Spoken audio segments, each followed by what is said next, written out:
This is TVA by Gemma, a podcast about entertainment issues brought to you by darkcrazy.com.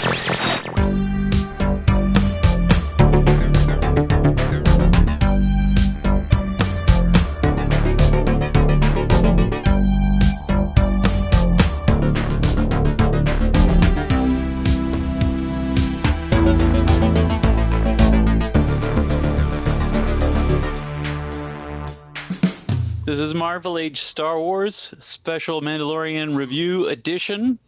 My name is Sean. I'm here with Brooks and Andrew and Greg. Hey, everybody. Hello.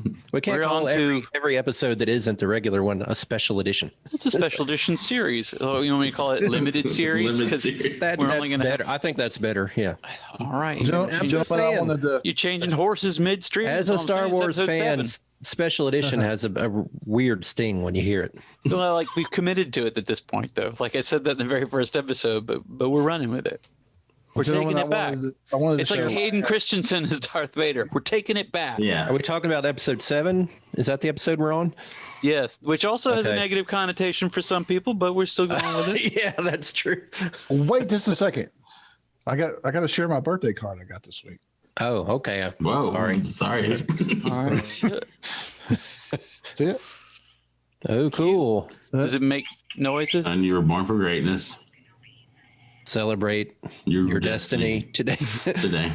That's neat, though. If I was a kid, I'd have dug that. 49 years old. Yeah, that's a kid in Yoda years. Yeah. You're younger than Grogu. You're a Yoda kid. Yeah. Grogu's like, sit down. And my mom got it for me. Well, I think it's cool. I remember that year your mom bought you that giant Darth Vader for Christmas, and you took it back. Yeah, Greg's mom. I hope you're watching. And we were, yeah. Y'all know about that. She thinks it's in my office at work. Use it for drug money. We were aghast. We're like, I wouldn't go out and buy one, but if you have one, I'd just keep it. They were like $30 or $40. We went out to Walmart that night. We're like, I'm not paying that for it. I remember those big ones. Yeah, but Greg will hit you with, you should not have attachments. Attachments lead to yeah.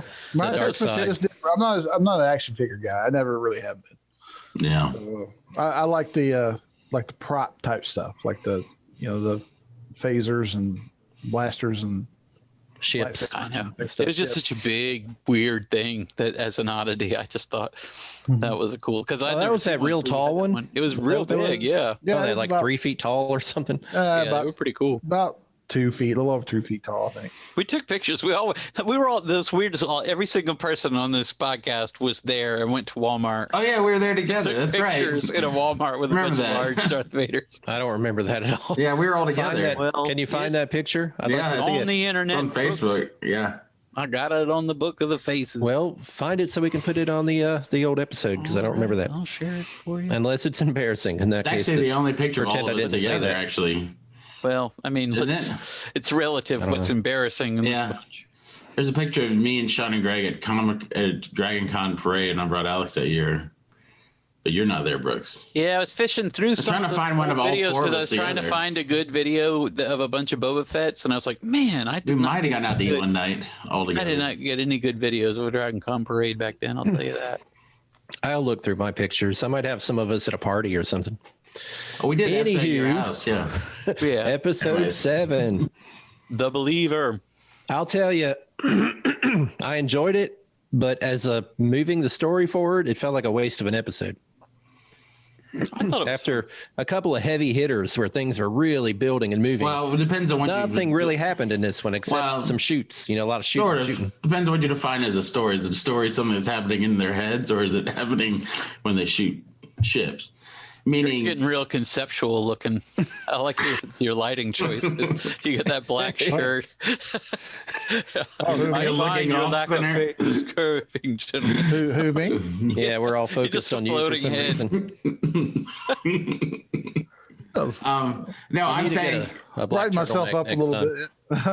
I'm saying if the journey for him is to take off this helmet and lighten up, this Now is like a huge that's first the step. only Character thing, beat, though. Yeah. Yeah, character-wise, I think this is a big. And I actually think this for is deeper Mayfeld's than- character, it was a big. Yeah. It was a big. I think thing to this bring is him more adult of an episode than you're ever going to get with Mandalorian because they actually had emotions and you could see them in those people's face, And it's just that one little section, but it was like Even though it was kind of refreshing. Guys, like the Imperials talking about genocide, like, and they're talking about we killed them all. Cinder and stuff. That's a big expanded universe kind of deal. Okay, well, maybe I'm wrong. I mean, it was a much more nuanced episode. The whole episode was worth that whole scene, them sitting down and talking to me, because that was the scene that made it. I mean, besides that, it's just kind of goofier special effects. Boba had time to repaint his armor. I guess it's a long trip. Yeah, that was like, I understand there might have been time. Of course, you guys got to be in a hurry and get Grogu. Don't just leave him out there while you're painting your armor. But where did he get the paint? That's what I want to know. He had all those colors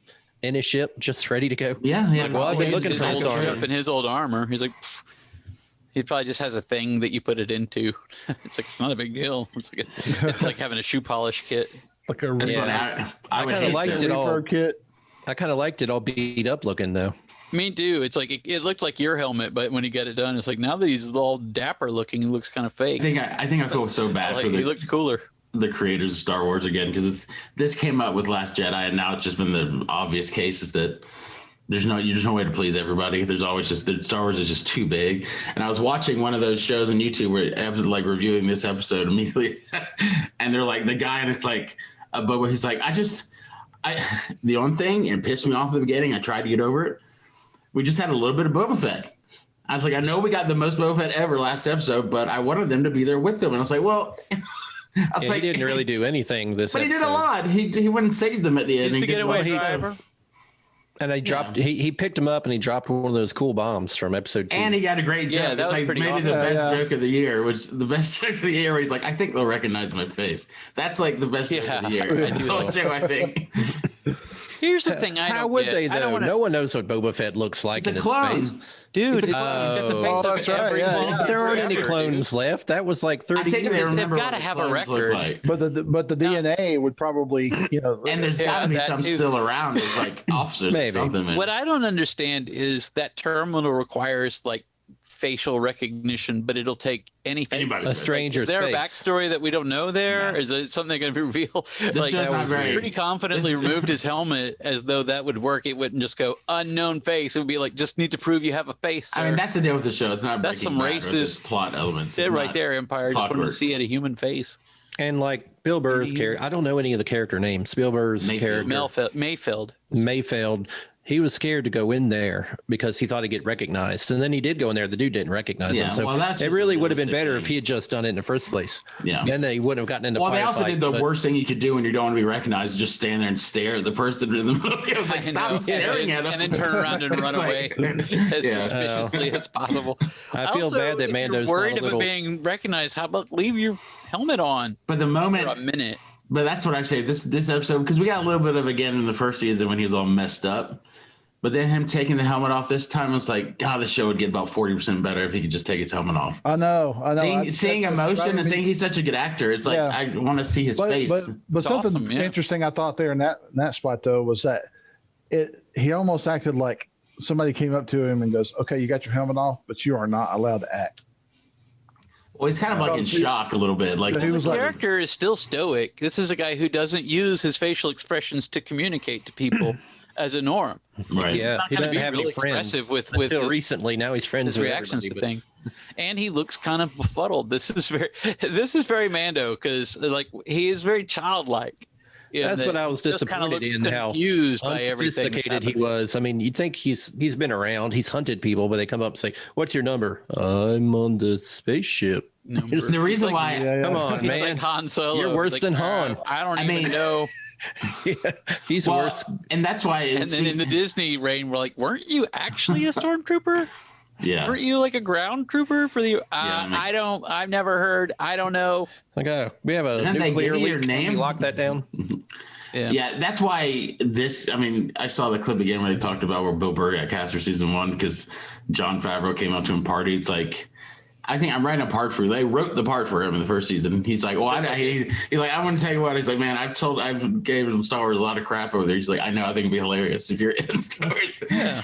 But I think it's funny in this episode. You get a little bit in that one, but in this one too, it's like their little conversation in the car going towards the, you know, when they're on their way, it's like a Bill Burr stand-up routine. He's like, I just don't get it. He's like, so you can wear any mask? It's like, so it's not really about the mask. Yeah, they let him. It's like a breakdown. It's almost like a comedian. Like, I was like, this is a perfect like conversation for him. But it's kind of necessary because it's like your dogma seems kind of like BS.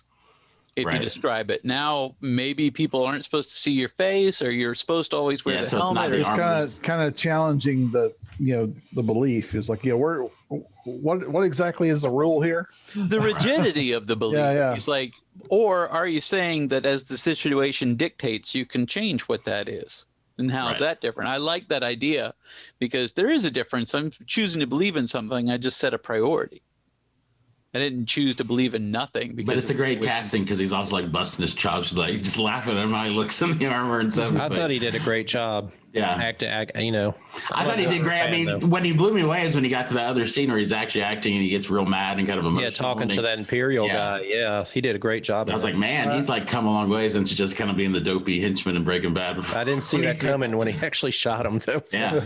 Good grief. I knew that was going to happen. I was like, this is going to go bad. This is what happens when you bring a sociopath to an undercover op like this.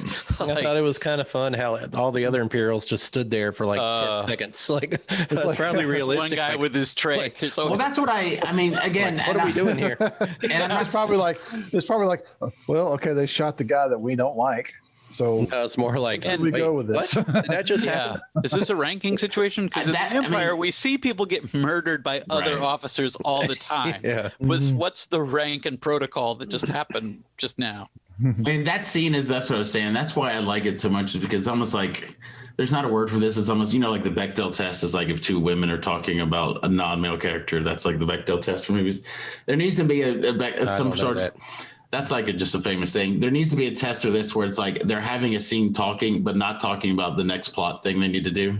Like, yeah, they all talk, but it's all like, all right, so we're going to go here. Okay, so next time. This is a conversation about character. It had nothing to do with the plot. It was just a cool scene. You know what I mean? And that's why it's fun. I think it's important to the story because it also shows like how the effect that he's having on other people, like that Tide of the Believer, you're not sure what that's referring to, but in a sense that could be Bill Burr's character. I think it's Bill Burr's character. Yeah. It's him seeing what like Mando has sort of changed his tune because he's found this cause that's worth, like, it's not just a blind dogma like he was following. It's something bigger than that he's sort of letting go of that dogma to pursue. He's like, I'm gonna put this above all other things, including that creed, which is I have a personal attachment to that kid, and that's what's important to me. And then that sort of brings it back around to him, because Bill Burr's character, he's like, you know, yeah, I used to believe in something, or I used to be part of a cause, and we were doing that, and everyone told us it was for something, and then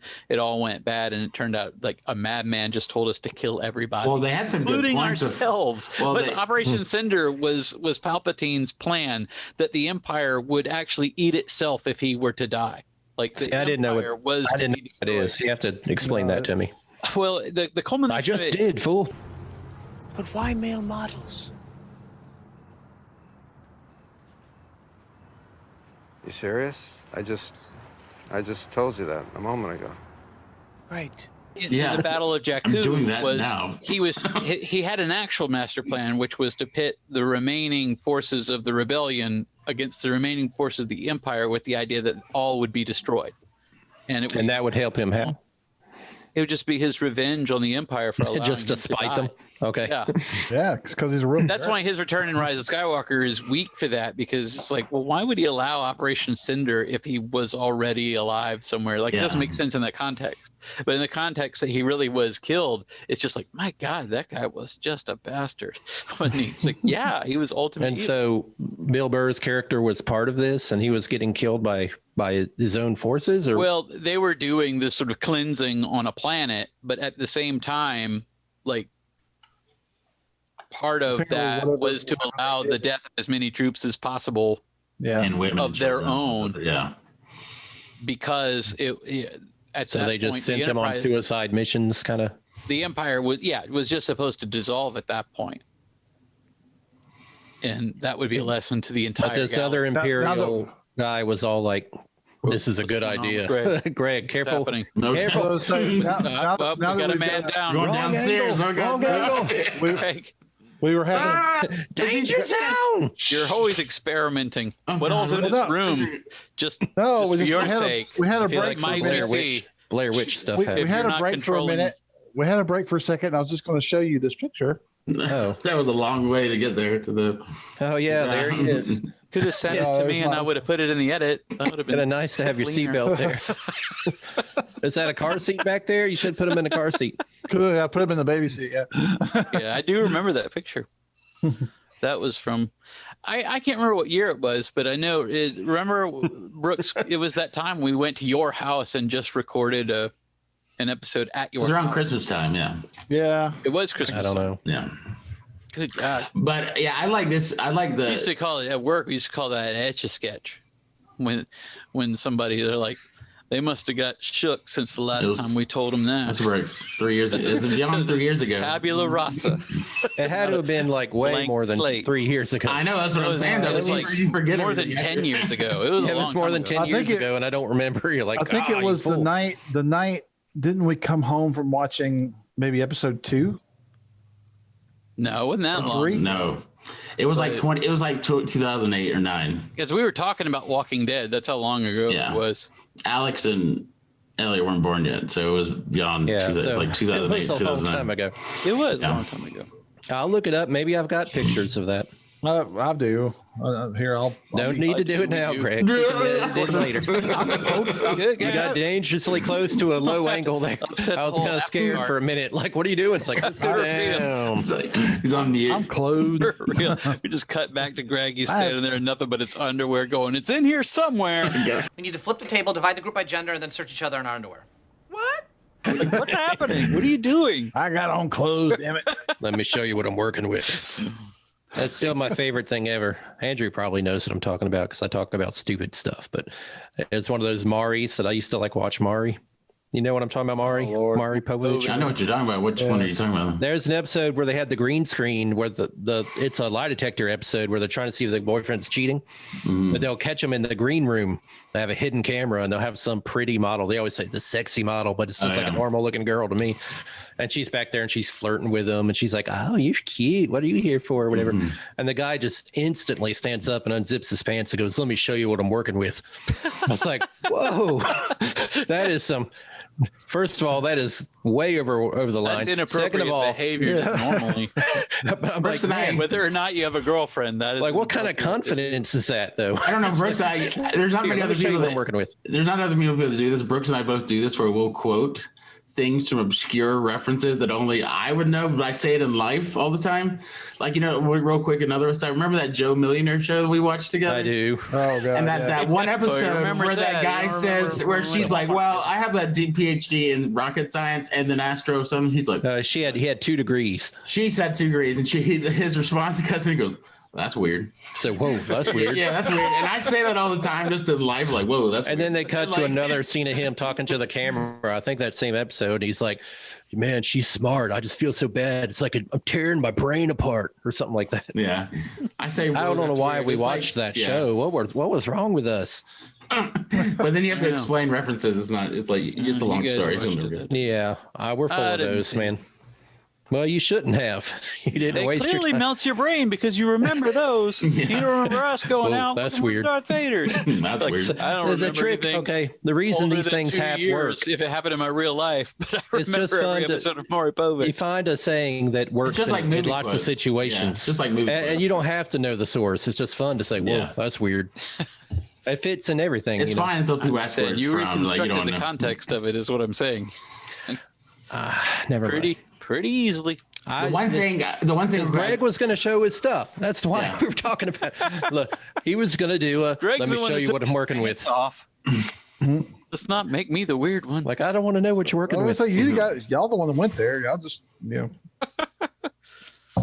I'm just saying, when that camera panned around, we saw some stuff that you probably What? didn't It was pointing straight down.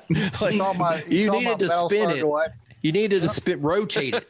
not tilted. Okay, now I've got. But now first I've got, it tilted. Look, No, Yeah. not necessary. everything is good here. There's nothing necessary. That's what I the am guy fully on clothed. Pori said. You know, we could edit something in there if we were real clever. Let's blur it out. Just we've put a blur. demonstrated the reverse. Yeah, I'll Just put like blur a the whole thing skin colored every time kind he of moves blob there and blur it when he it. That's does. what every time he moves it, anything but his face, the whole screen is Little- blurred out. There you go. Go in there. Looks I just realized this is black the light poster in there. Okay, let's get back to Mando. Okay, This is the first episode without Grogu in it, right? Yeah. Yeah, I just realized that. not at all. Yeah. So we got through that. Maybe that was the experiment. Yeah, like kidding me. I was gonna say though, episode that doesn't have Baby Yoda in it. Will that the work? other kind of mature thing they do, because this is like vibes on that Last Jedi thing where Benicio del Toro character does, but when they're riding through the little village. And he's like, the Empire, these people don't care about who's there. He's like, which one is an occupier? That's all like people care about. That's like, But that village is the just Empire space was the Vietnam. occupier there. Like, well, but it didn't they're even just look saying like an allegory. right. But he could say, but they're saying the New Republic could come in and be there too, and it'd be the same thing. It's like just somebody's occupying it. I mean, it's kind of similar. I mean, it's like a British and American, like early America's kind of metaphor. That's sort of what it's saying. It's like, I guess so, but we don't see that because we don't see the Republic there being mean to anyone. well, but he's anywhere, just so- talking about it because he used to be. He's giving him I guess another perspective. from his That's the point. perspective, it's Yeah. like that because when they captured him, they sent him to a prison that was before the New Republic came along, an Imperial prison. Right. So it's like, I wow. guess so. So it's just the guys running the prison that changed. Like everything else. Right. That's a little bit like the guy in Last Jedi. Yeah, that's what I said. Yeah, The El Toro guy. yeah. Yeah. So, but I thought it was a little more. That whole scene was weird to me if I thought about it too much because I'm like, they're getting attacked by these pirates with their, I assume, valuable shipments. Pirates, but they look like rebels to me. Those weren't rebels. They were trying to blow up the shipment. They weren't trying to steal it. Seems like Yeah, they were that's- just trying to hinder the Empire. yeah, they didn't. Yeah, it seems like yeah, they call them. They were all pirates, this but one Yeah. alien race. For the shipment. it seems like that's like an unsaid point of the show. They didn't get, or we're missing a scene here. You know what I mean? Like that's the point. Is like they describe that this is this planet, and what really those people are is just the people on that planet wanting to leave. That's what it is. You know. Yeah, They were just that's what trying it seemed like. to destroy the Imperial mining. Yeah, so they'll operation. leave. And you Yeah, guys so- murdered a bunch of freedom fighters. Yeah, It was Mando weird did. though that the Imperials weren't Welcome out to the Star Wars universe. enforcing any security. I mean, they lost like they had 3 of these trucks and 2 of them exploded. Yeah, none of this And stuff at ever the makes last sense. minute, they get within absolute, like they're crossing into the place, and some TIE fighters and troops come out. It's like, man, you must not value this stuff very much. And also, why don't they ever Make have much of an effort. It's the solo thing too. Why do we have vehicles with wheels and railroads when we have flying machines? It doesn't make any Well, sense. maybe that stuff's super heavy, and flying might be too dangerous if it's all that I volatile. just think it I don't because know. it's cool. Apparently just going It's too kinda fast. Yeah. But it's fun. Yeah, I mean, to be you're gonna fair, pick it though, apart. I mean, we that's have- like We have planes now, and we still use Right. trains and cars. So Yeah, I mean, there's no true. reason That why. is true. that game, And this game, ships. We this still use show ships. It's such And a we video do, game. and we do make decisions based on resources. It's like This whole when thing is- we send guys out on an oil rig. That's like one of the most dangerous jobs there is. We'd like the most dangerous job in the world is like fishing for shrimp. It's like, Yeah. so even in the real world, we make some decisions where you're like, that's the best use of our resources is to risk lives for shrimp. So yes, the Empire would make at least the same kinds of decisions. So I'm not spending to a lot of money the on value of security life. for these guys. They're They like, should if put get better within- shocks into the tires or something. I if would it's gonna think that explode. within a certain perimeter, they're protecting the base. Like they're like, if they get within side of the base, then we let everybody out because we're not letting anybody get close to this base. But those guys are like a mile out and they can't handle pirates, then they're just going to blow up and that's it. Yeah, I mean, just Well, yeah, 'cause but everybody's you're there. losing your big, expensive looking, cargo, whatever, train cars. Yeah, I'd like it to know doesn't what matter. what that That's stuff kind of does. stuff you can't think about too much. Yeah, It explodes. I did like that. At first, they get in the firefight inside the cafeteria with the officers' mess. Yeah. And I'm like, oh, this is a bad idea. But they get out pretty easily. And then It is like I the did role-playing like game. that It's they like gave the everything guy, is tenable. he asked for the rifle and he shot the thing and blew up the base. I was like, that's a cool redeeming thing for him to do. And I liked that it showed that he's a sharpshooter because they mentioned He that said that, yeah. when they first introduced him. He's like a sharpshooter, and you never see it. So I thought it was cool that he got a chance to do that. That gun was interesting. It looked like a flintlock. That's Boba Fett's gun, though, right? That's the one he had. So. Yeah, that's the one he was using in the last episode. Oh, so is it his like 2-prong kind of gun? Was it that one? No, it was just like this. What he had. It looked like a Tusken Raider. Boba Fett. Yeah. I don't know. Yeah, look, Mando's little. In that episode with then we get the Cobb Vanth in it when they're fighting the dragon. One of the guys, the Weekay guy or whatever that was in the bar, he had what was straight up like a firearm, and it was like smoke and explosion. It looked like a musket. Go watch that again. Yeah. The gun he was using was like a what they used to call him in the role playing game, a slug thrower. Slug thrower, yeah. Yeah. I thought that was great too that we got to see the little depth charge thing, Django from episode 2. I knew that was coming. I was like, that's awesome because it comes out. I was like, oh, there it is. It's like that was one of the best parts of episode 2. That part, like it was the best part. That whole scene of him fighting in but you know, it has the same noise. But my logical mind kicks in. Okay, he just set off a sonic charge, blew up the TIE fighters, and then you cut to Ming Na and the marshal there. And they're like, yeah, good job. I mean, but isn't there like a shockwave like coming? Well, it's limited. It's limited. It doesn't travel like a mile or something. Well, it is weird. It's like a sonic boom happening. Star Wars. If you watch that shockwave, everything in Star Wars just blow up in like 2 dimensions only. Yeah, that's like, not what sound would do like either. A 3-dimensional blossoming out. Even when like the Death Star blows up, just like a little halo coming across. It's kind of neat looking, but it doesn't about make the sense. physics of that galaxy. I think it doesn't have like 3-dimensional physics for explosions. But that was pretty cool, I thought. Or for what is it? The barricades when they're like, there's a what do they call it when they blockade it? Like nothing we can do but go through that one thin line of ships.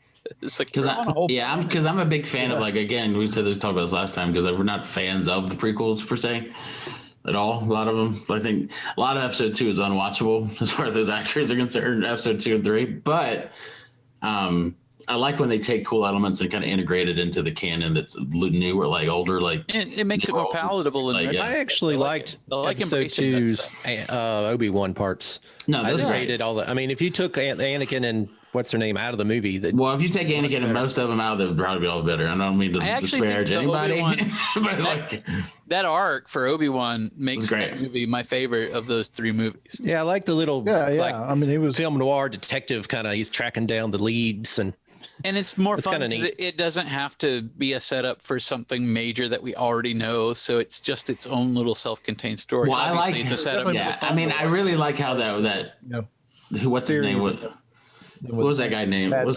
Who had the hard to watch sometimes? Who had the edit? It was Zach Braff who did that edit, or somebody did that edit of Star Wars, the 3 of them together.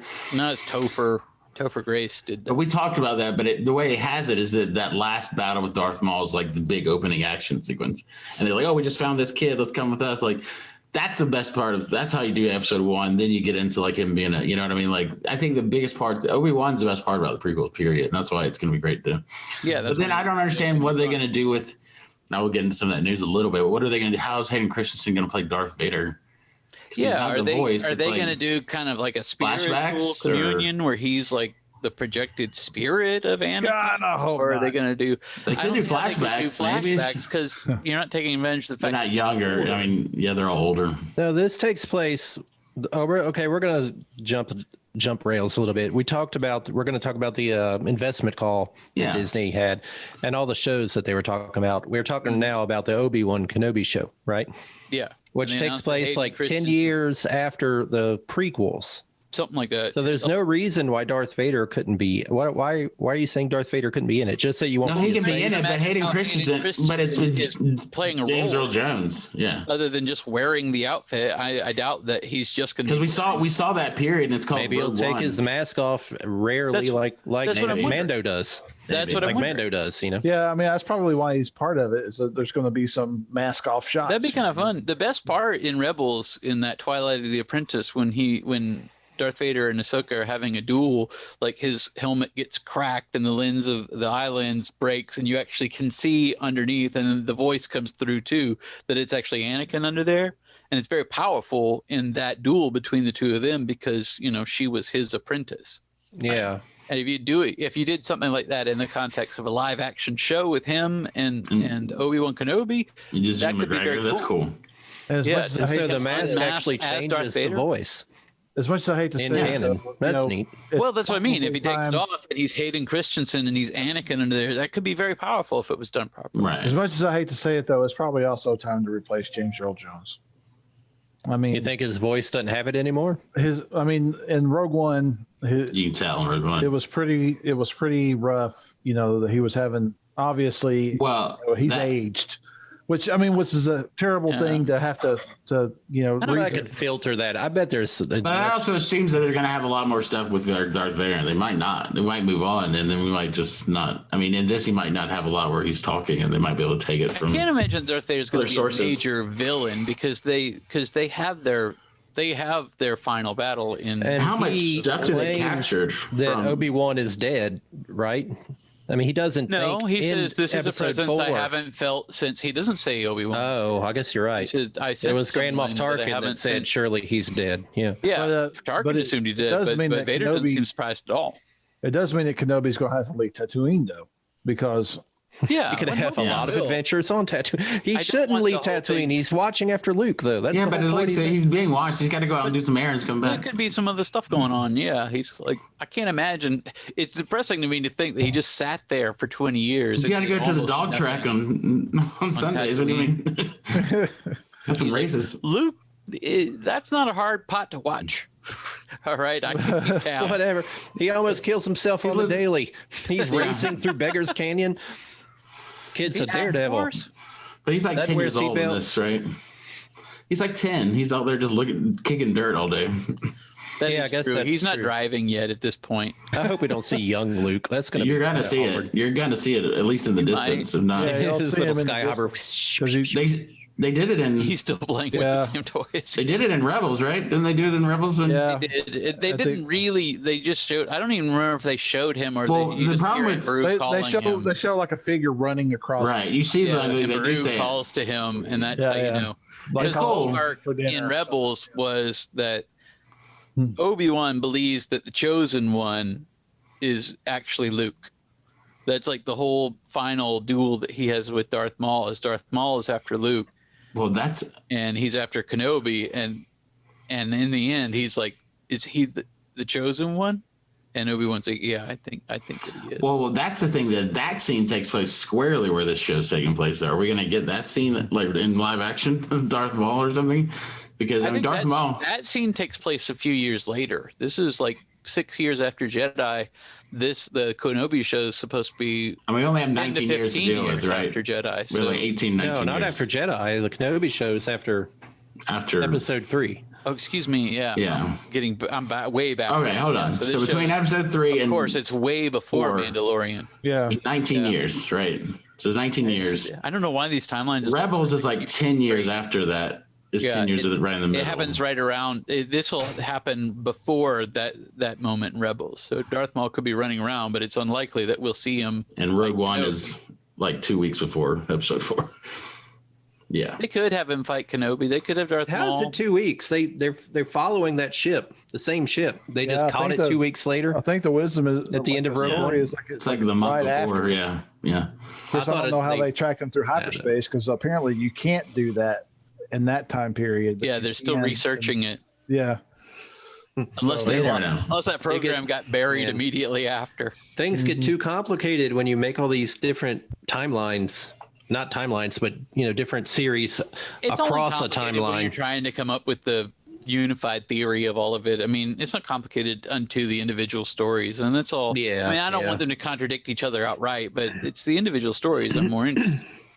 Yeah. When you just try to, I mean, this is just going to, the more content you get, you're going to have to make sure you Leave gaps that are. shit to Will. I mean, Lucas had to do that New too. rock stars, they'll sort Where it. they're like, episode 3, like, while you're in the desert, practice going into the force and communicating. Qui-Gon Jinn's there, by the way. Bye. Yeah, you can talk to the dead. Okay, just work that in. Just work on that. That's something. Here's some homework. While Nobody's you're gone. talking about that, but wouldn't that be fun? That's something I'd finally like to see. Oh, they talk to Liam Neeson. Communicating Yeah. with Qui-Gon. they- Yeah, how come yeah, Qui-Gon doesn't show up to Luke at the Well, end? because he didn't know him?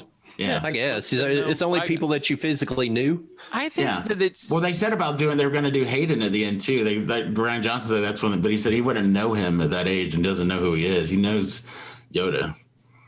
He met Yoda was his he was the closest to Yoda anyway, even more so than Obi-Wan. I get the logic that he employs for all that kind of stuff. I just wanted to see Hayden Christensen. I do like seeing Yoda there, but we also do get that logic of Empire that we never talk about, which is like we don't know how long he's on that planet for. He could be there for 2 or 3, 4 months, whatever.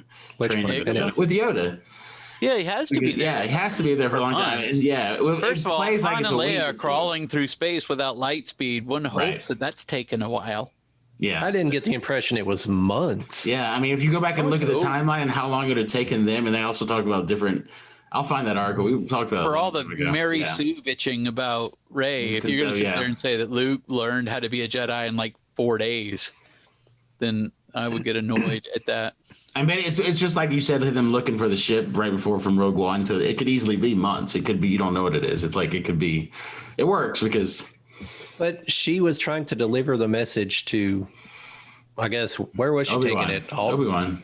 No, she wasn't taking it to Obi-Wan. I thought they just happened to get caught over Tatooine. Near there, yeah. Well, according to Rogue One, if we're trying to tie it all together into a common thread, she was going there. She was going to Tatooine, according to Rogue One. She was actually going to deliver the message to Obi-Wan. That was the job, going to find him. She recorded the message because they got caught before she got there. Yeah, but why not take the plans to the rebellion directly, or to Alderaan? I mean, why take it to Obi-Wan and then hope it gets to the rebellion? I don't know. That's weird. But because they probably want to. I think they're trying to rope Obi-Wan back into. I don't think it was general, so much right? about. Like the idea was that you want him to join the cause. I think before they got caught, the mission wasn't so much about giving the plans to Obi-Wan. I think she was going to Tatooine to ask him to come help. Right. I think that's what the idea was. Yeah. Because he was like one of the most. He's like the third most famous general of the Clone Wars and stuff. So I mean, Vader on their ass. They should have sent it to the rebellion and sent someone else to get Obi-Wan, or just sent Leia on a different ship. That doesn't make. Aren't we glad we didn't send Alderaan quickly? We could stop every Star Wars movie from happening if we would just workshop a good way of delivering messages. Because every one of these movies breaks down with like a really complicated way to get a little bit of information. Like there's apparently no long-term communication whatsoever. No. I mean, you can hologram someone from anywhere in the universe to anywhere in the universe, but if it's like more than 2 bits of data, but that's how the technology kind of works. You just have to take it on a hard drive this big. I think we can understand that because we don't have flying cars now, and there's somebody saying like our technological advancement of the past 50 years has been communications, and that's what we do. It's communications. Our vehicles are pretty much the same as they were 50 years ago, technically, you know what I mean? Like they have more, but we don't have flying cars. We don't. All their advancement is in technology, is in transportation. It's not in communications at all. That's something that Star Trek Discovery is had to work on as far as like, making the communicators cool again. Oh yeah, and they have like communicators are just teleporters now too. And heads up displays. They do this, and that lizard dude just keeps popping up in the wrong room. Yeah, this is in the mess hall. I can't wait for him to show up somewhere, just sitting down with no pants on. He's like, phased into somebody else's leg. Like It's like, wait a minute. Why are you teleporter in that position anyhow? Yeah. We also have from. Either way, no. We also have a Cassian Andor show coming, and I saw a little preview of that, and I actually think that looks right. Yeah, I actually think it looks cool. Like I was like, "What are we doing with that?" Cool, but I think there's going to be a lot of fatigue if they make all those projects and get them out in like 2022, 2023. Some of these things aren't till like 2025, though. I mean, they're stretching out. I think they've got a good slate. I don't think there's using fatigue from fans. I don't think they're fatiguing fans from TV shows because TV shows aren't hyped as much as these movies are. And they haven't even started Obi-Wan yet. Yeah, right. They haven't even started shooting or anything. So at TV shows are so low impact and low hype that like somebody could not even watch The Mandalorian and it'd be not a big deal. Though, I haven't seen. I think the Andor show is shooting. or has shot something because they had video footage, and that animated show they have footage of that, so that's something that they've. The Vision, Bad Batch. No, the Bad Batch, or the Bad Batch. Yeah. But a lot of the stuff they're talking about some of it doesn't even have titles. So I'm like, that's a long way away. But they have Ahsoka, which is a limited series. So it's like a season, basically, probably. And I wonder if they've started that even. No, I'm sure they haven't. Probably not. And what is Rangers of the New Republic? I don't know what that is. Apparently, either. I think it might have been New Rockstars that was saying that, but apparently Ahsoka, Rangers of the New Republic, and Mandalorian are all going to take place in the same timeline, and so they'll be somewhat intersecting and have stories that may cross over and contribute to each other. The other shows, no. Obviously, Cassian Andor and Obi-Wan Kenobi take place prior to that. Is this Visions is just like an anthology. Is this Lando on a cartoon? Oh, I hope not. They didn't say much about it. Yeah, that's not the impression I got, though. I don't know why. But there was no announcement about Donald Glover either, so I don't know. That's another thing that I don't think they've even put any work into yet. I'm just glad they've got thought into it because that's what I want. You know what I was watching when I was watching all the trailers, and then we got to the Captain America Winter Soldier one. I was like, Anthony Mack would be a great Lando in some of these things. He could pull it off, I think. Like seeing both of them together, like Luke and Naz, like they could actually probably do it. Like they probably, but they won't do it now. Why switch horses when you have Glover? I mean, unless he just doesn't want to do it. Well, we'll see. I'm not saying to switch horses. I'm just saying seeing them together. If he had to, like if for some reason we're just talking about him as Luke, and he has the short hair now in that trailer. Like, oh yeah, he does look like he kind of could be. You know, it's the same. They would never do that because now they're too higher profile. Like I don't think both of them would jump to Star Wars. It'd be funny to have both of them in there, but I'd like to see Sebastian Stan. That'd be a fun one. Yeah, well, I watched Captain America. We started watching the Marvel movies in order because on Disney Plus they have they have different playlists, and one of them is the Marvel movies in a chronological order, not the one order they were released, but the order they take place. Oh, and Captain America is the first one, and we watched it for the first time in a long time the other night.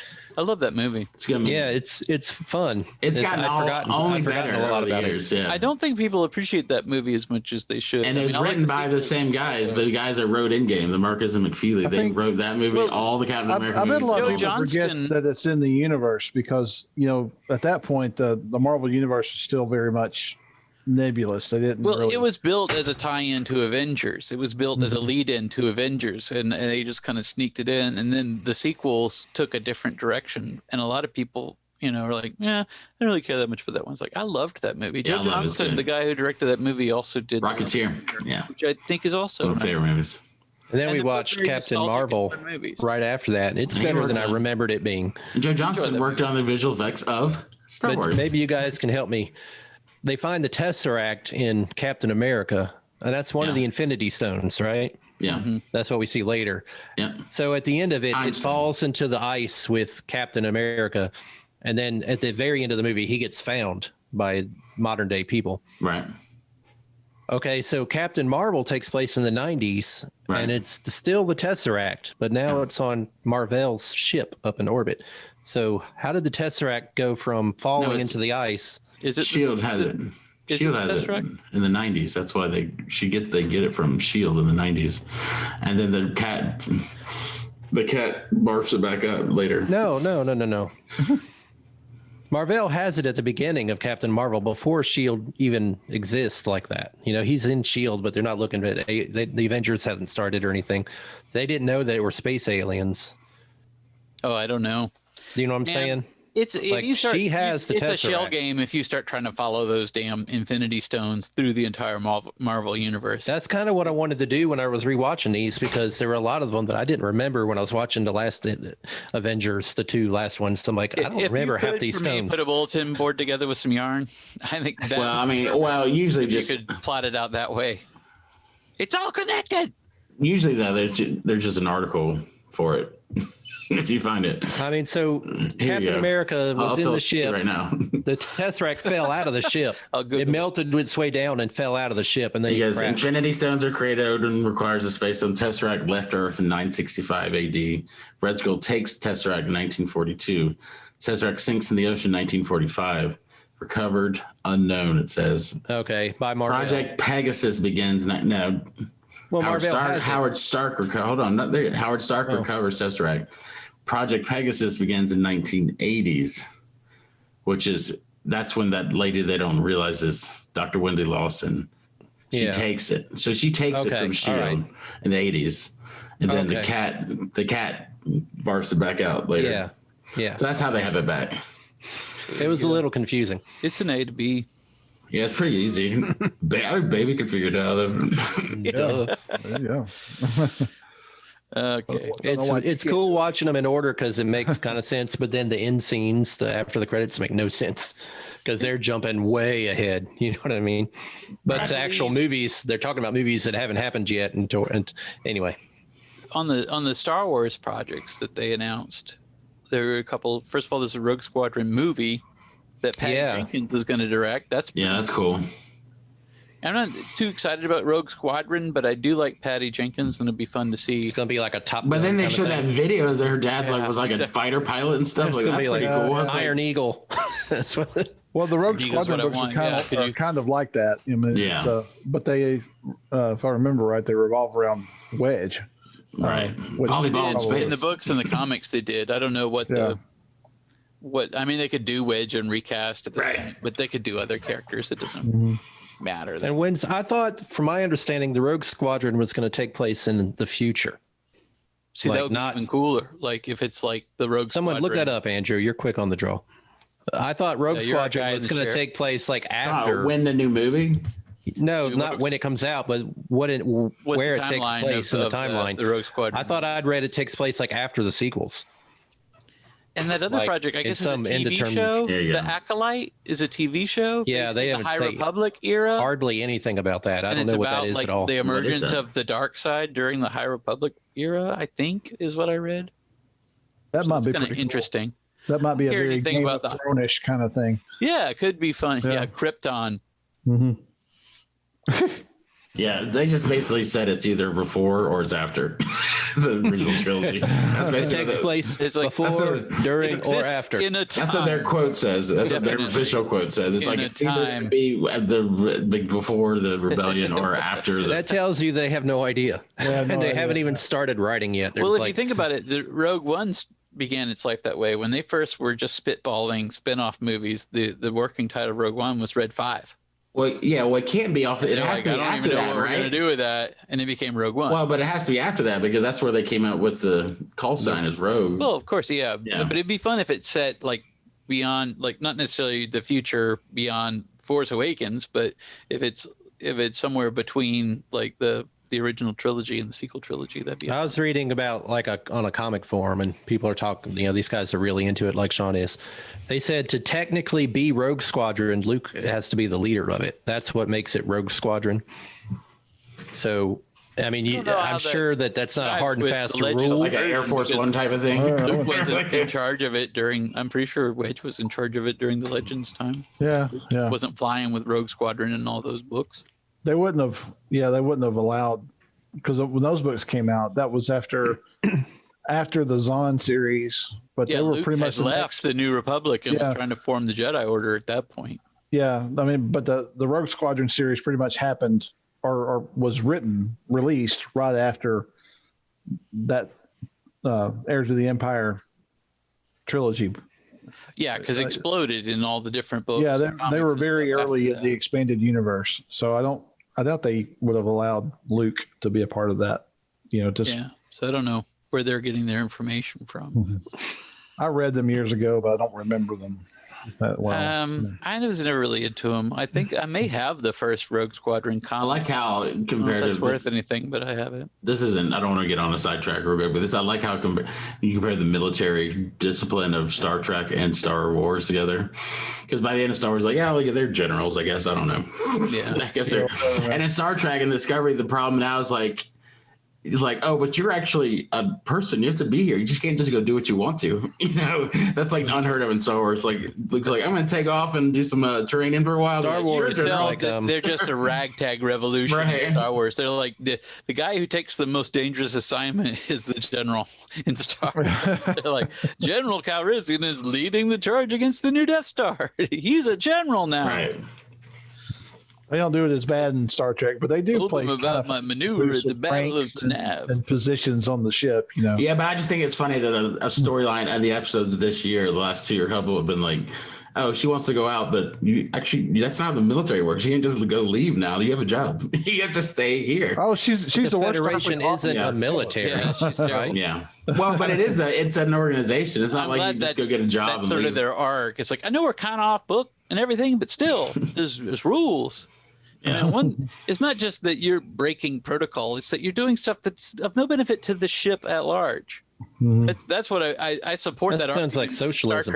Because it's like you're just going off Marxism your thing because you want to, and you don't care what's going on with your shipmates and what's happening with us, which is some dangerous shit going down. So maybe you need to be here. So there. You're going to be like the second in command of this ship. What if we get into a fight and I get killed? The second command isn't here. I just remember when I was a kid with Return Jedi, they're like generals. So I was like, generals, this is great. Yeah, that's always been silly. Yeah. Did you see the cape? No one else is wearing. You know how you get to be a general? You hang out with Leia. That's it. Yeah. You're friends with Leia. You're a general. That's why all the other soldiers are like, son of a bitch. Who's this? Well, Leia that's why guy? some of those. I haven't seen him before. He's a general now. Like, I've been here for 25 years. He betrayed us at Bespin. Funny story. Well, that's why I like that. He sold us out to Darth Vader like a couple Boy, if it wasn't for my 401k, man, I'd be out of here. Yeah. Just holding out for that pension.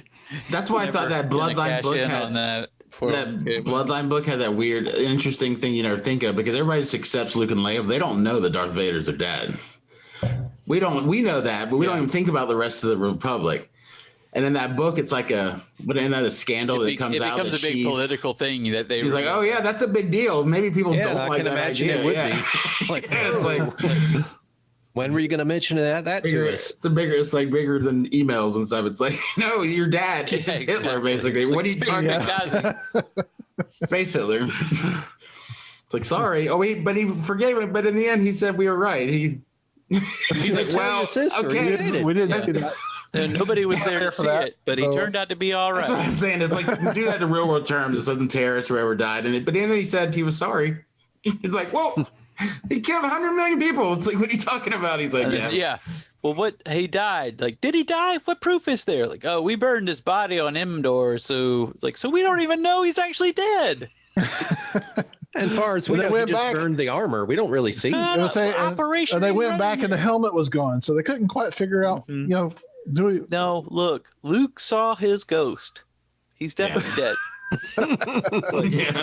Remember when Luke went to the party, just looked off into the crowd and went, did he though? Because, according to the reboot world, he didn't see the guy that he saw on the Death Star. He saw this young kid, which was so annoying and dumb to me. Oh, I hate that so bad. He didn't even know what he was looking at. Well, they're also doing a weird rock in a hard space too, because it's also weird that old guy's wearing Jedi robes too, which is like, I always thought even that when I was a kid, I was like, it's strange that he just changed clothes and now he's like this thing, you know what I mean? Like, but he fitted him like, it's just a weird thing to have like a whole new fit of Jedi. Like, I don't know, it's just weird. That made it's just all sense weird to me as a kid, because he was wearing the same Jedi robes that Obi-Wan wore, and as a kid I was like, I get that. He's good now. I mean, it's kid logic. All this stuff is all kid logic, and it works. He's wearing brown robes. He's a good guy. And I think you get into trouble when we try to apply too much adult logic sometimes. And then also when George Lucas people try to fix it with adult logic. It's like, no. You're going to make it more. Or they just start overlapping agendas. You're just going to hurt yourself. Yeah, it's like, just leave it. It's fine. It's fine. At now. It's like the changes they made to Jedi were, to me, more egregious than the changes they made to any of the others. Like, people are mad about Han shot first. I'm like, I don't care about Han shot first. I care about the Yoda, the Ewok song. Yeah. That's one scene that got botched, but Jedi had the most extensive. You can't even find that scene. You can't find that scene on YouTube. You can't even find the actual new scene on YouTube either. I would know it was on, certain Saturday after Election Day, I was going to post that. I was trying to make something with that scene, and I couldn't find the picture of them taking down cheering. Like even the new one, then like pulling down the Emperor thing. I was like, they're pretty strict with what's online, what's not online. So, but the original scene is really hard to find. You used to be able to find it pretty well a couple years ago. I wonder if those DVDs are worth anything now. The last time they actually released them back in 2004 or whatever it was. But they replaced it then, though. I don't know. No, but they had what they call the gout version, the George's unaltered cut. Did they? Yeah, it was a bonus disc. Oh, really? And they were based on the laser discs, so everyone complained the quality wasn't that great. But that's the last I time you could remember when actually. I got all those. Yeah. They released. They those don't as look Super great, DVD. but they're the original versions. That's the last time you could buy those like that. It hasn't been available anywhere since. So I'm wondering if those are worth anything now. It doesn't matter. Anywho, Yeah, you can get the Harmy ones. Yeah, get the despecialized version. I read a weird thing too. That was like a theory about Grogu sitting on the stone and the light coming off, and there's like blue butterflies. Have you guys read about this? Yeah, I saw Oh that. yeah, I I saw read that. that. Yeah, that imagery. I didn't notice that, but it comes from a couple different places. And apparently is in one of the Darth Vader comics. He's doing a very similar thing, and blue butterflies are there. And Kylo Ren does that. Mm-hmm. So it's like, what does that mean? Or what are they trying to tell us with that? That like a dark perhaps, side influence. makes me wonder if Grogu has some possible dark side tendencies. Well, she That's said he maybe has why anger in him, Ahsoka right? said that. And then we see him force choking people. Little baby Grogu's force choking Well, guys. you would The think. article I read also mentioned the eating of the eggs. Like, Well, but Well, he's a again, with the baby. Greg is like these eggs. The eggs If you- don't bother me, but If a baby had superpowers, then there'd be some bad business going on. He's untrained. Yeah, He's untrained definitely. raw force power. That includes emotionally, like it's dogmas that started saying this power is good, this power is bad. It's between the dogma and just the general ethic of choking people's bad. We Yeah. probably shouldn't choke because I to a kid wouldn't- mind, those stormtroopers were coming at him trying to, Yeah, Jedi's have a weird restrain him ethic or anyway, something. like, So that's defense. So you shouldn't choke starts- people, but you should mutilate the crap out of them, including cutting them straight in half. Right. That's fine. You're defending yourself. turning them inside out. Like, Slowly. good God. Yeah, No, but like that's a light side power. I mean, what are you going to do? that was clearly an intentional choice to have the butterflies there. So that's why I thought that was Yeah, that's really neat. to not see. something I would have noticed on my own, but other people did. Yeah, that's very cool. So I love the way that Favreau and Filoni Filoni. Yeah. Filoni. are working in these just tiny little nods to the other. Well, because they're working series. with, they have a story department there that's like 12 people, and they're Yeah, like, they're like, oh, it'd be cool, like do this little note here, and it's not. They don't deeply reference it. It's just aesthetic flourishes that they use, little bits of consistency. I think that's it. It really helps tie it into the other stuff, and Sure, it's it not enriches it, offensive. yeah. It's not annoying like it can be. But they do have to Except be for careful going to with that Tatooine stuff, every 5 because- minutes. because the fans like us, pick this stuff to death. So if they put something in and it really doesn't mean anything, and they just did it as a nod to something that happened in the comic books or something, it's going to become a thing. What does this mean? Easter eggs. right. Yeah. Well, they already showed a picture of that. You see the thing where they're like, where's the shot where he leaves them there the first time? He's coming around the bend to like see Boba and them, and there's like, and behind him they see the shot. This is like, you saw him. You must have seen it, Sean, because the new Rockstar thing, I think. Yeah, Where they show the someone's standing guy. up There's on somebody standing up there already. Yeah, Yeah, I he's did. clearly There's a talking to figure, somebody. and it's I need there. to rewatch that because I saw that, but I didn't notice that. No, because Maybe they're just doing like freeze it frame by then, frame, yeah. dude. Like, so there's just a dude up there. But you can see He's the talking to center of somebody, it. yeah. There is somebody up there. I mean, whether that's just a clearly production actually- person, and but that's a Like fake Grogu mouth. is talking to somebody while they're out fighting. Like All I you think see he's is just- actually communing is what they're saying. Yeah, he's actually communing. Something appeared, but they're saying something appeared before. which is what he's up there to do. So Right. it's not out How of left field. interesting. That's really neat. So how are we still feeling on our Luke or, It's got to or be Luke. Ezra thing? Or I'm feeling good about my Luke theory, and I'm going to stick by it. Well, I think that's what the fan base. This is two questions. Are you asking who we think is going to show up in the end episode, or who? well, you yeah, think just he's in talking general.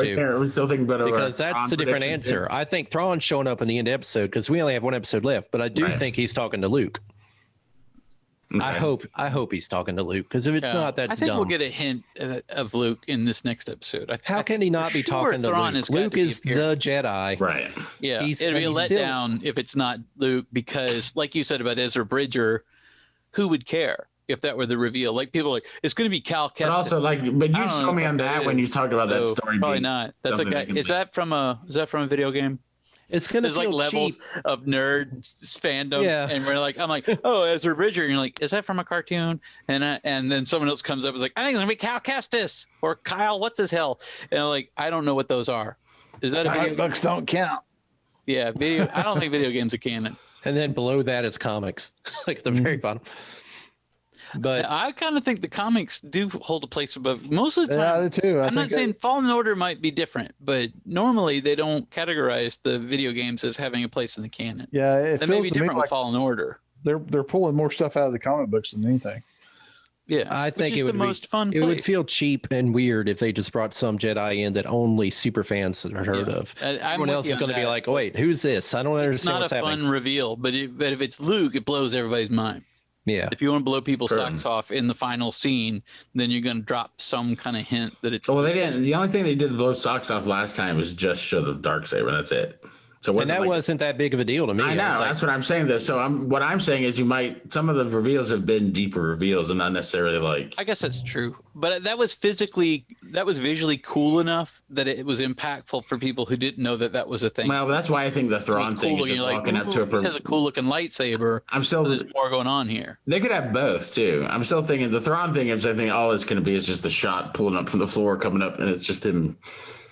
Somebody hands him a report. It's blue skin from behind. That's it. And hands him a TPS report. Yeah, TPS report. Yeah, I thought that was funny. Yeah. That's funny because that's like unrecognizable to kids nowadays. Like, yeah, it's just like some weird That's word. a weird call out. To us, it's so blatant. I was like, oh, that's almost. I know. It's like bad. That's not even an Easter egg for the second you hear it. TPS report. But nowadays, nobody knows what that is probably. So you're like, yeah, I guess it. That's what makes it work. I do have a long shot theory about this though. Okay. It's not going to be Luke. It's not going to be Ezra. It's going to be Kirk. It's going to be Ghost Yoda. Ghost Yoda is who he's communing with. Could be. That'd be kind of cool. Same species. Mini. I think that could be fun. The final destination is Dagobah or something. When you go into the cartoons and stuff, there's precedent because they actually do. Now, this would be Ghost Yoda, but even in the Rebels storyline where Yoda's still alive, they go to this mountaintop like temple and commune remotely with Yoda across space and time. Like, so that's already like a sort of mystical thing. Yeah, that would make more sense if he has that. If there's got to be an ending for Baby Yoda that they can put him on ice for 50 years after Rise of Skywalker and we'll go back to him. It's just to drop him off in Dagobah after season 4 of the show. Go, all right, bye. It's like he's in the swamp now with Ghost Yoda. Communing with Yoda, and Yoda's teaching him how to be a Jedi. Yeah, and they live for hundreds of years. He and Mando could be together for Mando's entire life, and he would still be around plenty after that because he'd outlive him by centuries. There's still a little Baby Yoda pulling his cord on the machines. It's like that. He's like, oh god, this is dark. Yeah, it's the last he scene pulls of the the show. knob off of his life support. I needed that. Yikes, guys! No, That's a neat idea. I didn't think about, Greg. That's could cool. be a fun one. That could be a fun one. That just came to me. I thought it actually makes more sense than the other one right now that you said that. Yeah. As far as an end game for the show and where he could end up if he doesn't die or is not evil. So that would effectively take him out of the timeline for a while, for 100 years, for long enough to where they could put him back in, and he's not, Luke, all the characters and the next 3 movies would have no knowledge of him. Yeah. I don't know if I support the full theory that this would end with him going to Dagobah and being trained by Ghost Yoda for a century. But I could see at least this communion would be with him and Yoda is telling him something. Like, I don't know about telling him his mission because he's a baby. He's like, I don't know, he eats frogs. He's not gonna if there's a grown up I can talk to, maybe we could pass this along. What if they what if he advances him so far to a point and then he comes back and he can just speak like, hello, how are you? It's like, it's like George Takei now. Holy crap. Oh my. Very, very weird. I would not like that at all. Smoking a big cigar like the baby from Who Framed Roger Rabbit. He's like the baby from Dinosaurs now. That's what, that's what he turned into. Now that I do expect to see at some point that he starts developing verbal skills and we see like cute baby talking. Oh, that's going to be too much. I can't handle it already. I don't know about that. He starts making sentences. It's going to get weird. Yeah. No, I hate that. Where he just puts on a fedora hat and has a little tie. Like, I'm beyond that now. Like, so I don't know. I no longer find delight in tiny balls. I guess Mayfield's a character we'll just have pop around in the series from now on because he's just free. And he I like could how pop up in some of the other series. Yeah, I love that. I like how that's all Christie's like, well, it's bad that he happened to do that. And they're like, he's like, so what does that mean? I can leave? He's like, I was like, because I'm going to go. Are you going to kill me? Yes, but it sounds like too bad he didn't survive. I know that's exactly right. He's used to dealing with a different class of people. It's like, it's a real damn shame that he didn't survive. It also seems like they can give him. What do you mean? It seems like they can give him a right. He burned alive. These people must be very resourceful because they just drop people on different planets all the time. Like, we'll just leave you here. It's not actually a rude thing to do. Somehow you can find. I was like. Mm-hmm. Yeah, he leaves him there next to the Imperial base. He just blew up, and the natives are just running all over the place. Yeah, yeah. Like, good luck with that. They'll probably find a ship over there. They'll just find a TIE fighter. Prepare or something. Well, he doesn't seem to mind. Like they could have said, "Hey, do you want to help us go stop Moff Gideon?" Like, no. Take my chances with Space Vietnam back here. And I like his little speech that Mando sends to Moff Gideon too. I thought that was weird and pointless. I did not like that actually. To me, that's a Mando is not the sharpest knife in the drawer. I know. Why would you tell him you're coming? I get the drama of it, but you know, that's fine. Like, yeah, I'm coming. He didn't say, "I just downloaded your location." Like he didn't. It wasn't that bad. He broadcasted it to him. I assumed he needed his location to do that. I don't know. Did he just send it out to the whole galaxy? And it felt to me, yeah, that's what it felt like. I guess it's like it's possible. I just told you. Maybe that I'm again, we have to look at everything as a kid's show. It's like that logic. So you're like, it's kind of cool. It's the only momentum they have going into the last episode because this episode totally killed that momentum. Like you said, that's what I was saying. For a guy that wears a mask all the time, he's not too good at sneaking. Like he's very upfront. He's definitely they always say that. Even when I'm coming for you. Even when they're at the other Mandalorians, like we're gonna get in the ship, and they just start shooting and blowing stuff up immediately. They're like, we're gonna come for the dredge. Like, okay, I guess that's just not. Even Bo-Katan. Yeah, well, we'll just have to self-destruct. Well, like that's what happens when we're coming straight for you. Too. She's like, we just disappear. Right. So it's just part of their creed. Just like not to let people know. We only have one episode left. I feel like that's why I thought this last one felt like a waste of an episode because it feels like there's still a lot of stuff to talk about. Yeah, maybe. They didn't do very much talking in this episode. This is the episode where they find the location of that ship. They go to the ship. That's the next episode. I hope it's a good long episode. You know, since they're not bound to a certain amount of show length. You know, this might be a longer. It's been pretty consistent, though. But they also needed the big thing is going to happen. I don't even know if this counts as a reveal, but I still think the thing is going to happen at the end of the year. He's going to take his helmet off. He's going to be fine doing that because they've already had the things. And this is the big one where it's like he's not always having it off now, but he was fine with it off and with another helmet on. And so that's going to be some type of. And he has to wrestle with this idea that supposedly, if anyone ever sees you not wearing a helmet, you're not supposed to ever. So I think something's going to happen, baby. Off and the helmet bounces down. Well, I wonder if Baby Yoda sees him without the helmet. And what I'm thinking, like, hey, that's what I was going to say. But he's going to take it off on purpose for Baby Yoda at the very, very end. Right. And then they'll look at each other, and Yoda will reach up and touch his face. Or something. It'll be real sweet. Then I'll buy that. I'd do that too. That's what I mean. Because then it becomes like, oh, I can reach out to people, to their friends. I get it when you go into battle, dude, but just take it off and let the thing breathe. Yeah, Greg. That's what Greg's telling us. It's like, here, big blur down here. Just take it off. Let it breathe. Let those puppies breathe. When they're changing, you're not supposed to take it off. It's like those gloves are still wet. That was so funny. He's so funny. I bet. He's great. Stinks in that helmet, man. That's what I like. That's why I like the casting, and they really know what they're doing because he's not having to do like all this dumb techno babble. He's playing Bill Burr, just complaining about things. Yeah, and complaining about. That's what you want to see. Like you don't. He's like cutting through BS. Be a plot advancer. You want to see people. He's like a good Han kind of character, just like an everyday guy. But I was so impressed with his like deepness of the Han, other side of Han, which is the heart, where he actually showed that heart in that moment. Then it is pretty satisfying. He just smokes that dude too. You're like, oh, that was awesome. And he's a more extreme version of Han. It's like I used to be an Imperial, and then I got out.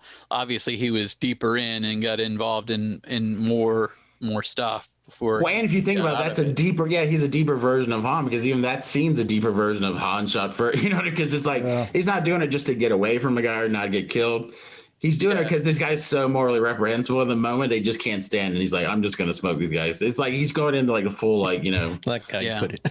chaotic good or whatever, right? You know what I mean? That's like full Mal Reynolds at that point. And he's like, I'm going to push you in this engine. And the next guy, come on, you guys are horrible.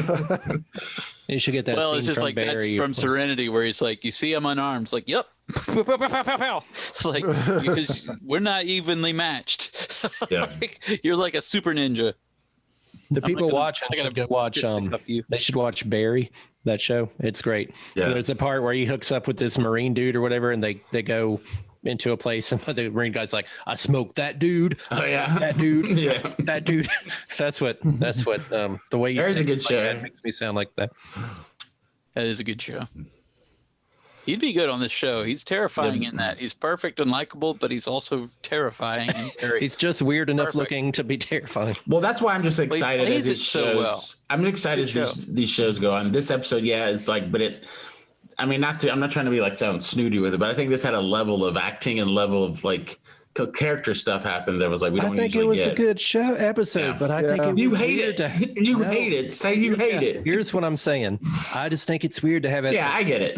The second to last episode. I also think this show has enough juice to last like 10 or 12. If that had been the second episode like, in the season, I think it'd been fine. 8 is like really low. Something here. Yeah, what I've been saying. I mean, I agree with you, Brooks. I mean, that's a Mandalorian. That's a problem that Mandalorians had all the way through. I think you have to just accept that is the model of the show. The way the story is told, like those are the episodes. That is the story. Like this larger story that they're building towards is just what gets us from one of those moments to another. They would kill me like the whole scenes with the scout bikers and stuff. They spend 2 or 3 minutes like, these guys trying to shoot cans off a wall. Jason Sudeikis there, man, and Matt I love Bowie. those guys. They punch the baby. You get a lot out of that scene, actually, because people. That thing wince. I wince. You're like, oh. Like he was a sharpshooter for the Empire. That's not saying much. I wasn't a stormtrooper, wise ass. Yeah, it's like, and then you see those guys like missing the can and stuff. Like, man, you really do suck. Like, I want to go watch that other. I need to watch that episode again where Bill Burr's in before with all the people because I listened to that story and he's like, "Yeah, I've been making fun of all this time, and I show up on set and everybody's got this get up on. How he talks, he's like this get up on and." I mean, I know other people. Clancy's got the big horns, and everybody's like, and we're all talking, and they're all saying this stuff, rehearsing, and it's like I have to look down because that moment where you were like laughing inside, and you don't. He's like, but then he's like, what happened? He's like, well, then we started acting. It's like these guys are like blowing me out of the water. They're actually acting and doing really good. I was like, I got to focus and concentrate. And then after that, after like 10 minutes, like you don't even realize what you're doing. You're just in the story That's the thing. And then after it, he says, but I love this. So he's like admitted now to liking Star Wars. That was like my favorite episode of season 1, I think. It was fun. It was a good one. I just love a good prison break. It's just kind of fun. I need to watch that again. I haven't seen those first episodes. The guy who, am I wrong, or is the guy who directed that episode going to direct this one? He's the guy who directed this episode. Rick Fujiyama. That's not who I'm thinking of then. I can't remember. No, that's a different guy. The guy that did the Dear White People movies, the guy doing Mando. His name is Justin Simeon. That's not who I'm thinking of either. Well, that's who is doing it. You or someone was. The guy who did this episode is Rick Fujiyama or whatever his name is. Rick. I don't You're thinking, what's it? God, I can't think of his name either. I know who you're thinking of. Yeah. Well, he has a hard to pronounce name. There's a whole bunch of they dropped a whole bunch of names on us with these different shows, so I haven't caught. Yeah, the Willow show. Like there's so many. Oh yeah, that's cool. Yeah, Indiana Jones 5. They just start casually dropping all the. No, we're finally gonna make Indiana Jones 5 with James Mangold. We'll see. Make it. What do I care? 4 sucked. There's no down. Do you think that? You think that? Yeah, I think that. But Crystal Skull. The worst thing that happens is this one's awful too. That's all. Just Willow? Shia LaBeouf. No, I mean, it's going to be nuts. I didn't really like Willow. I need to watch Willow again because I never liked it. That's a great movie. I love that movie.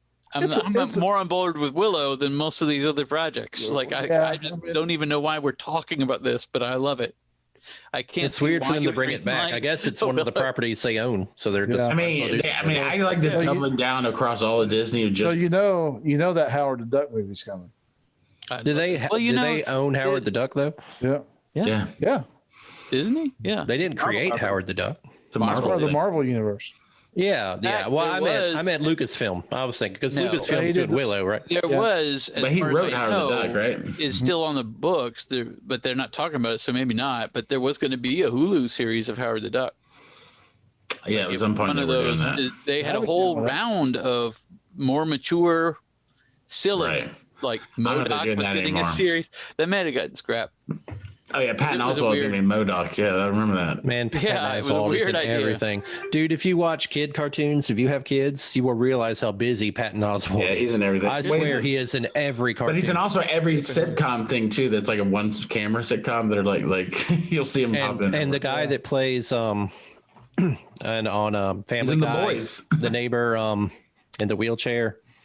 Oh, Warburton. Yeah. That guy is in Because everything. he's got another fun voice too. He's just And him and Pat, at least funny guy. he's Patton Oswalt at least tries a little bit, but this guy, I love him, but he does the same voice for everything. Yeah, he's the same. The exact same He's got diction why and they hire him, everything. yeah. Voice. Yeah. That's It's what just they hire weird him though. for. It's like Not all for I gotta drink. do is Like go you- say the you always- lines in my own accent. You know, You always know not Gilbert even acting. Gottfried when he's in something. Something too. Well, Sorry, but care about. that my scared me a Lord. little bit. Yeah, it scared me. It's got like a rumble See seat. Sean Skeleton coming up behind Greg and grabbing him, get a piano wire around his neck. Something pops out of that toy chest behind you. Yeah, to me, it's like the Mandalorians. I'm excited to see these new WandaVision and this, but to me, it's like the quality of these things is so it's like basically there of a movie of like 90% of what the movies are. It's like these shows excite me. I mean, maybe it's just the lifestyle we're all living now too, pandemic wise too. But it's like this is like.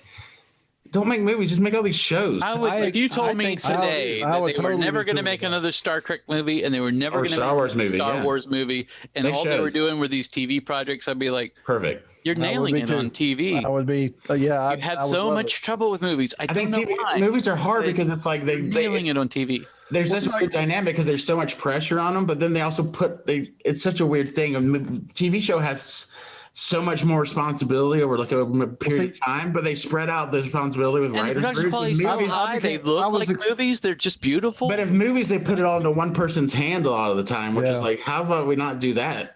Like Yeah. they put a lot of power into one person's voice. And that's not worked out well for the Star Wars. And Well, for you huge need- franchises, that might not you be the best need thing. strong writing, not strong directing on these projects, and that's what you get. Another in good TV reason projects. to prefer TV, and I'm gonna tell you why, is Okay, wow.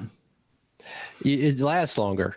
You watch a movie and it's over, and you're like, "Well, that's it." You know, these what I poor thought. guys worked. They're like, "We worked 2.5 years on that." It's like I watched it in 2 hours, and now it's And how gone. many great? How And many every story is the same because they have to follow the same pacing. And- But yeah, TV, we've enjoyed Mandalorian for like what 8 weeks Right. now. Well, that's And- what I felt when when I found out Rogue Squadron was going to be a movie and not a series, because Rogue Squadron, I mean, it's a squadron. They've got different Yeah, characters that's a weird that, thing, yeah. that they could develop out, and it'd be much better. I guess Yeah. that's what they're going to do with Rangers of the New Republic. I'm assuming that that's what that's going to be more. Well, see, the problem is they're trying to get these big directors, and Patty Jenkins is not going to direct a TV show for 12 episodes. So it's like they're like, well, Well, why not? I don't know, but maybe they're not, because what I was saying is they have about like 5 TV shows lined up. Marvel's got like 4 coming out, and about 6 more with She-Hulk and all these other ones lined up. Oh yeah, that's true. It's like- and apparently they're signing Bernthal. Is that his name? The Punisher. Oh yeah. Oh, Like, yeah. apparently Oh, really? they've- I read that today. I don't know if it's true or not, but they've signed him up apparently. So that's good news. I heard There's the a rumor persistent that rumor that Daredevil is going to be in the in new Spider-Man 3, yeah. Yeah. And yeah. I would love Spider-Man that. 3 and that we're gonna get crazy movies coming. Spider-Man 3 and the Flash movie are both gonna have weird crossovers between. Yeah, it's going to be multiverse stuff. Spider-Verse, like with Yeah. all the John different Watts is characters. doing I don't know the how that's going to Fantastic work. Four. But Yeah, I can't wait to see. So this theory that what we saw at the end of Spider-Man 2 was the Baxter Building right. could pan out because that same director is lined gonna up do. to make Fantastic Four. So that could be an A to B lead in to the and Fantastic Four. Being, all of this stuff, and we still haven't heard anything about X-Men. It's killing me. I think they're saving They're it. They waiting. have so much good stuff. Because they know, they know X-Men and Wolverine are like money in the bank. Yeah, that could be Phase 5. What are they gonna by do? itself. That's the one I want to see the most. So The one thing I I was want to see confused Fantastic about, Four. I read the What else? articles about that, and it's always sad with Black Panther thing. They're not going to recast them. Yeah, that'll So be how do interesting to see. are they going to just change who Black Panther is in? Is that the idea? Yeah, the mantle Like- will pass to someone. Okay. I had heard that Shuri was going to take over. Yeah. The Could be fun. sister. That's what I There understood. could But be a way. I don't know if that's true or not. resurrecting Michael B. Jordan's character. to Speaking of become the Shuri, Black though- Panther, that could be fun. Also, they have That'd be weird though. He was a bad guy though, right? Yeah, People- but he had a redemption arc. So at the end, maybe okay.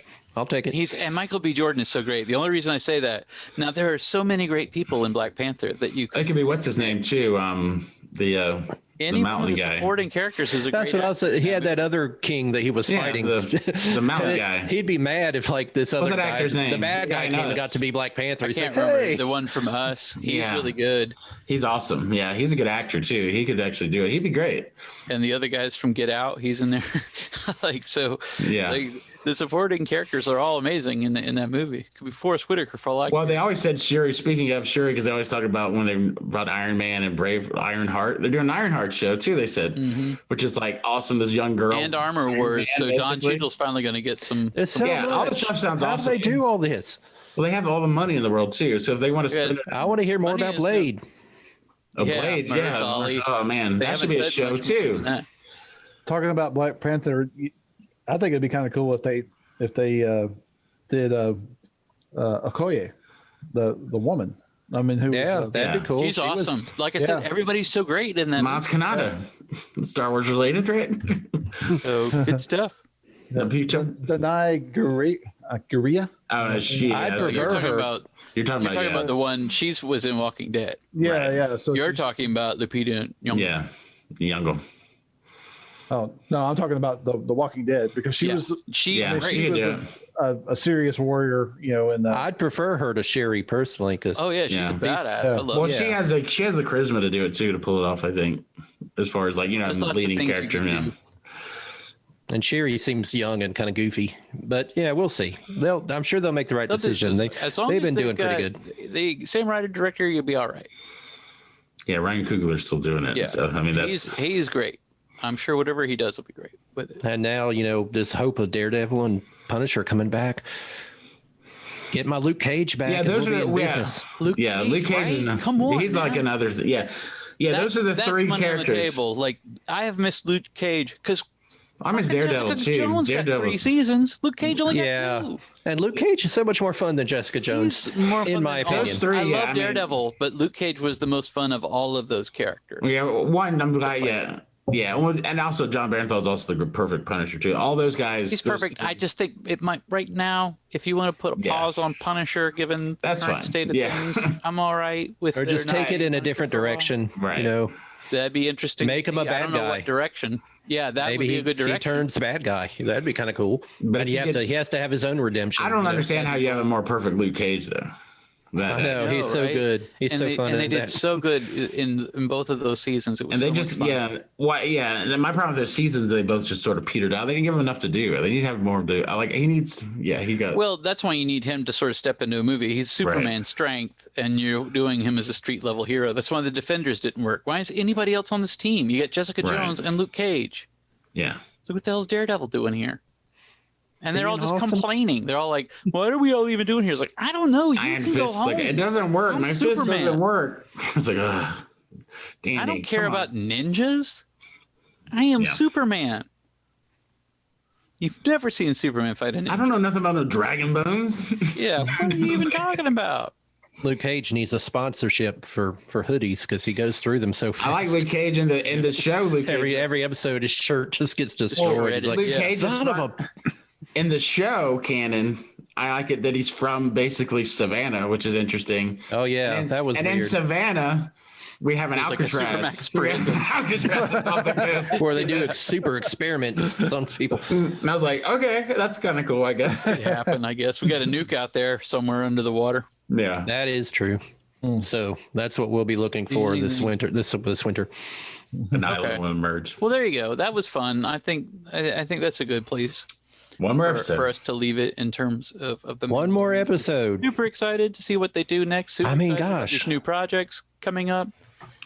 I'm going to be super bummed when Mandalorian ends and we got 6 months to wait for something new to come on. I'm going to be bummed because we've been cranking out these episodes and we're going to have to find something else to talk about. I don't know if we'll do a week for week WandaVision, but I might be game. Well, maybe we'll get some Star Trek we can talk about or something then, like a strange.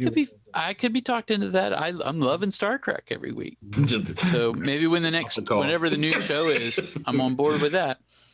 But this has been fun. I really enjoyed the opportunity that we've had to talk. Star Trek all of us together about something, and I'm going to be sad that the show's over for that too.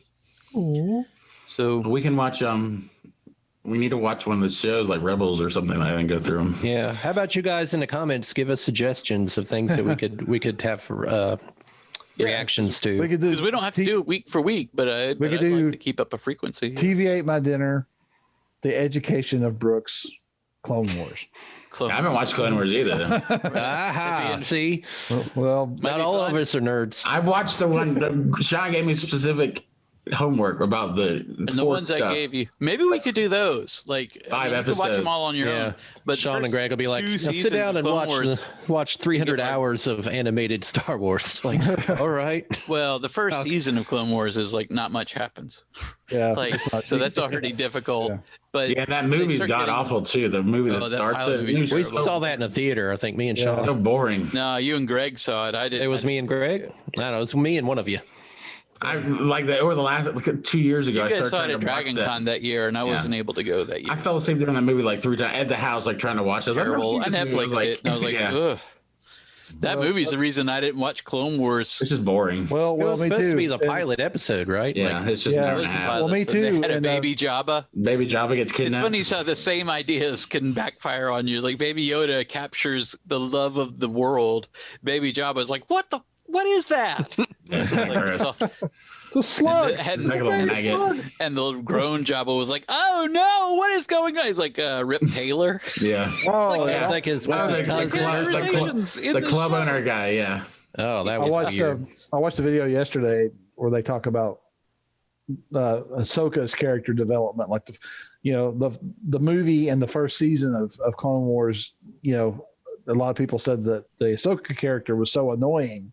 You didn't like that? It was a turnoff. So then I kind of remember her being annoying from the very few things that I've seen. She was the young. First of all, it was a dumb idea to give Anakin a Padawan because he wasn't a master. That's a point of contention of the entire series. Mm-hmm. But in the context of the show, Yoda thought it might sort his shit out if he had somebody to deal with who was. So they're in the middle of battle too. They're like, "It's not a great time, Yoda." They're like, starts to. He says so. Like, I get it. Right? Yeah. It shows you how an investment of time makes a character more valuable, though, because Ahsoka wasn't interesting in those, but we got to see Ahsoka grow up through that entire series. We got to see her be more seasoned in Rebels, and now we get to see her even more seasoned further along in Mandalorian. That investment of time makes us really appreciate Ahsoka. In those early episodes, she's not a very interesting character. That's why people were talking about Jon Favreau and Dave Filoni. If they got this down, they get Ahsoka down, they get these characters, they'll have the ultimate test, and they have like Jar Jar.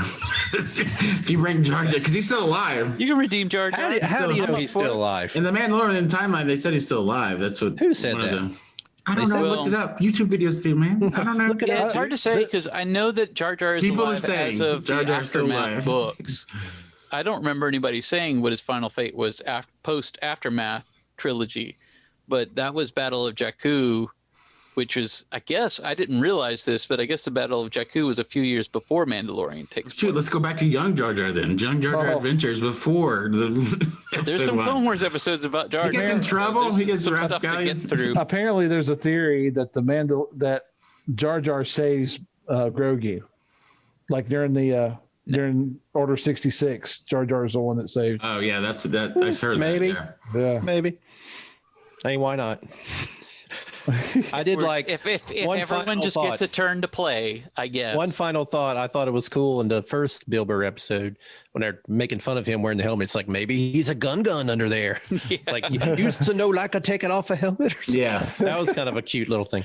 Yeah, but give us a comment. Let us know. And that guy works for that we should watch. Yeah, because we got one more episode after this. We're definitely gonna make it. I feel like we're gonna make it and gonna complete the cycle on unless the last episode's so terrible everyone's just disgusted. That's happened before with other projects. Well, especially then we're like, I just don't series. No, because when the internet turns on something with such vitriol, we're like, I got a bad taste. This show's hard to. Yeah, this show right now. No, they're not gonna do that.